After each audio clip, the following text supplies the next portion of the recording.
दोस्तों, लोरी प्रसाद चैनल में आप सबका स्वागत है। आज मेरा नेक्स्ट वीडियो है। आज हम आप लोग के भारत का संवैधानिक विकास से रिलेटेड जितना क्वेश्चन पूछा है वो चालू करेंगे। उसके आगे भी पढ़ाएंगे जो बीपीएससी आने वाली एग्ज़ाम जो 13 दिसंबर को होने वाला है उसका आपका इम्पोर्टेंट साबित होगा। ध्यान देना है। अगर मेरा चैनल पर आप लोग नए हैं तो मेरे चैनल को सब्सक्राइब लाइक कर लीजिए। प्लस में अगर आप लोग को बीपीएससी की तैयारी करना चाहते हैं बिहार दरोगा के तो मेरे चैनल से जुड़ जाइए। इससे पहले बहुत सारा वीडियो प्लेलिस्ट में पड़ा है, आप लोग देख लीजिए। 300 क्वेश्चन हम आप लोग के करा दिए हैं बिहार करंट अफेयर्स का, वो भी देख लीजिए और अपने दोस्तों को भी शेयर करिए। अच्छा लगे तो लाइक शेयर सब्सक्राइब करिए। चलिए चलते हैं पहला क्वेश्चन में देखिए क्या बोला है कि रेगुलेटिंग एक्ट पारित कब किया गया था। 1773 में पारित किया गया था। उसको रेगुलेटिंग एक्ट बोला जाता है 1773 के भारत शासन अधिनियम को। देखिए 39 यूपीएससी पूछा है। बोला है कि लॉर्ड मेयो ने 1780 के संकल्प के बारे में लिखित कथनों पर विचार का कौन सा कथन सही है। तो ध्यान देना है,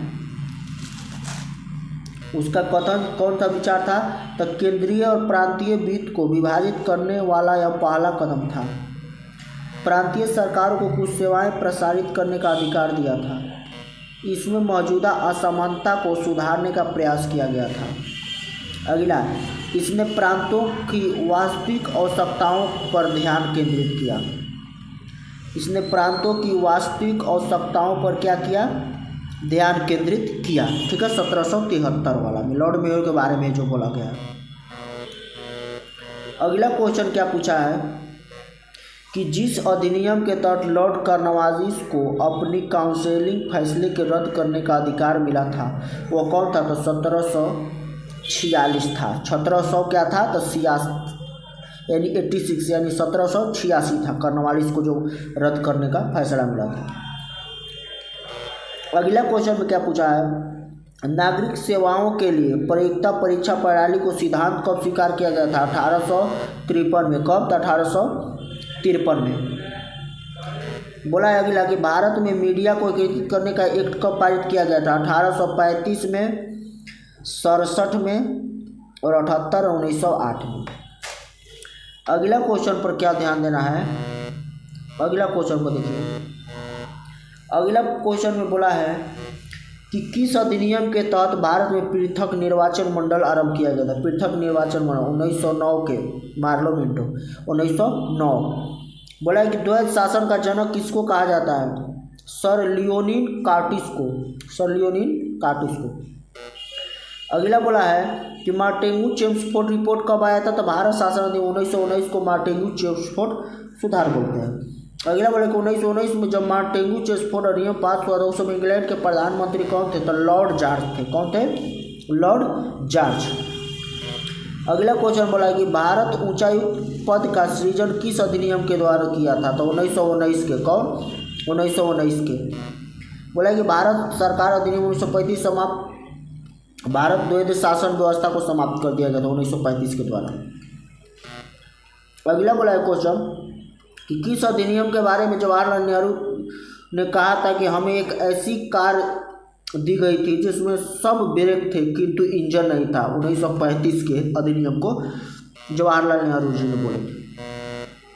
अगला क्वेश्चन पर चलेंगे। बोला है कि ब्रिटिश शासन में संविधान के विकास में कौन सा कानून ऐतिहासिक नहीं था। ब्रिटिश शासन काल में संविधान के विकास में कौन सा कानून ऐतिहासिक नहीं था। तो protection of civil rights act 1955। 1900 ऐतिहासिक नहीं था, 1955 नहीं था। अगला ध्यान देना है, विविध से चल रहा है क्वेश्चन में। बोला है कि रजनी पाम दत्ता ने कहा कि वे साम्राज्यवाद से लड़ते भी थे और सहयोग भी करते थे। उन्होंने किस भारतीय राजनीतिक गठन के बारे में कहा था। भारतीय राष्ट्रीय कांग्रेस के बारे में कहा था, भारतीय राष्ट्रीय कांग्रेस के बारे। अगला बोला है कि न्यू लैंप ऑफ ओल्ड लेखक श्रृंखला में सर्वहारा वर्ग के साथ संपर्क से बाहर होने के लिए कांग्रेस की आलोचना की गई थी। किसने, इस लेखक कौन थे। तो अरविंद घोष, अरविंद घोष। अगला बोला कि किसने कहा जब तक यह तीसरी शक्ति अथवा इंग्लैंड यहाँ है।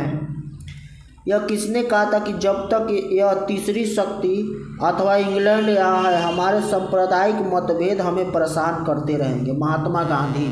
किसने कहा था? महात्मा गांधी। किसने कहा कि जब तक यह तीसरी शक्ति अथवा इंग्लैंड हमारे यहाँ है हमारे सांप्रदायिक मतभेद हमें परेशान करते रहेंगे? तो महात्मा गांधी।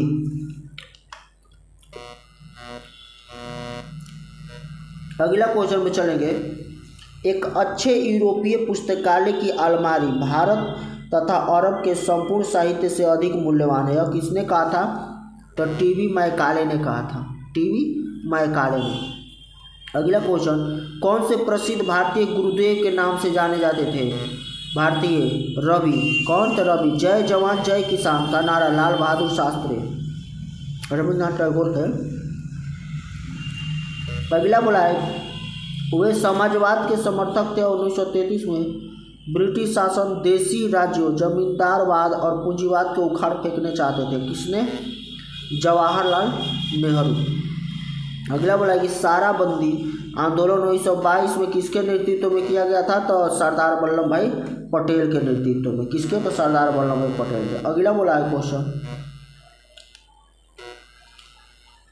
भारतीय राजनीति में 1947 के बाद किस महिला ने सर्वाधिक योगदान दिया था? अरुणा आसफ अली। अरुणा आसफ अली। ध्यान देना है। अगला क्वेश्चन पे बोला है सही घटना बताना है। देखिए तो सूरत विभाजन हुआ था सबसे पहले, उसमें मार्लो सूरत विभाजन कब हुआ था? तो 1905, मार्लो मिटो 1909, होम रूल 1916 और खेड़ा 1918 में। ये सब सीटिंग बाई सीटिंग दिया। अगला बोला है हम बहुत बड़ी भूल करेंगे यदि हम बिहार की जनता और उनके मंत्रिमंडल को लीग के नेताओं के हिंसक और असभ्य आक्रमणों के आगे आरक्षित छोड़ देंगे। वर्षों से किसने बात कही थी? तो सरदार वल्लभ भाई पटेल। अगला बोला कि ऐतिहासिक मूल्यों के लिए प्रसिद्ध भारत माता का पेट किया था किसने? अभिन्द्रनाथ टैगोर ने। किसने भारत माता को पेट किया था? तो अभिन्द्रनाथ टैगोर ने। अगला बोला कि नील विद्रोह, होम रूल लीग, बंगाल का विभाजन और जलियांवाला बाग हत्याकांड में से सबसे पहले कौन हुआ था? तो नील विद्रोह हुआ था 1917 में। अगला है कि बनारस हिंदू विश्वविद्यालय की स्थापना कब हुआ था? मदन मोहन मालवीय जी के द्वारा किया गया था 1916 में। अगला बोला कि फ्रांसीसी क्रांति के नारे स्वतंत्रता, समानता और बंधुत्व, भाईचारा, उसे भाईचारा का प्रेरित किया था। समानता, स्वतंत्रता और भाईचारा। अंबाबाई एक महिला स्वतंत्रता सेनानी थी। भारत के किस राज्य से थी? कर्नाटक से थी। अंबाबाई कर्नाटक। किसने 1921 में पहली बार पूर्ण स्वतंत्रता की मांग को उठाया था? मौलाना हजरत मोहानी ने 1921 में पूर्ण स्वतंत्रता। मौलाना हजरत मोहानी। अगस्त 1923 के बनारस हिंदू महासभा के अधिवेशन के अध्यक्षता किए पंडित मदन मोहन मालवीय।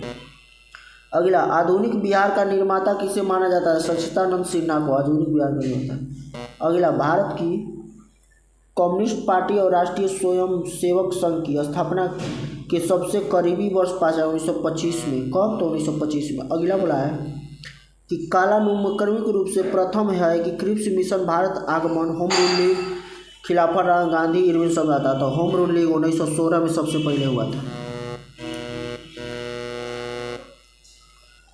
अगला बोला कि फ्रंटियर गांधी का असली नाम क्या था? तो खान अब्दुल गफ्फार खान। सीमांत गांधी के नाम से कौन जाने जाते थे? अब्दुल गफ्फार खान। खान अब्दुल गफ्फार खान द्वारा स्थापित खुदाई खिदमतगारों के नाम से रेड शर्ट लाल कुर्ती जिसको बोला जाता था। अगला जमींदारों द्वारा कृषकों से मांगे गए बेकार अवैध उपकरण इनमें से किसके नाम से जाना जाता है? वेथी। अगला बेथी। अगला राजेंद्र प्रसाद कहाँ के रहने वाले थे? तो बिहार के। 1912 में बिहार में भारतीय राष्ट्रीय कांग्रेस का अधिवेशन कहाँ हुआ था? पटना में हुआ था। जगत नारायण लाल किस जेल में गए थे? तो हजारीबाग में जेल में। किस जगत नारायण? हजारीबाग। कैथरीन मेयो, एडर्स हेक्सले, चार्ल्स एंड्रूज और विलियम डिग्बी के बीच रिश्ता क्या था? तो उन्होंने ब्रिटिश शासन के दौरान भारत की हालत पर टिप्पणियाँ लिखी थी। उसने ब्रिटिश शासन के दौरान भारत की हालत पर टिप्पणियाँ लिखी थी। अगला विश्व में शांति और आपसी सहयोग स्थापित करने के लिए नेहरू जी ने कौन सा सिद्धांत दिया था? गुटनिरपेक्ष सिद्धांत दिया था। स्वतंत्रता पूर्व बिहार में यह एक वर्चस्वशाली जाति नहीं था, कुर्मी जाति वर्चस्वशाली नहीं था। देवबंद के उस विद्वान का नाम बताइए जिन्होंने स्वतंत्रता आंदोलन में महत्वपूर्ण भूमिका निभाई थी। अबुल कलाम आज़ाद। अगला, पंजाब भूमि अलगाव अधिनियम कब हुआ था? पंजाब तो 1900 हुआ था, 1900 ईस्वी में। कब? तो 1900 ईस्वी में। अगला बोला है कि अतः सदैव सहमति के साथ और अक्सर वाणिज्य मंत्रिमंडल के निर्देशों पर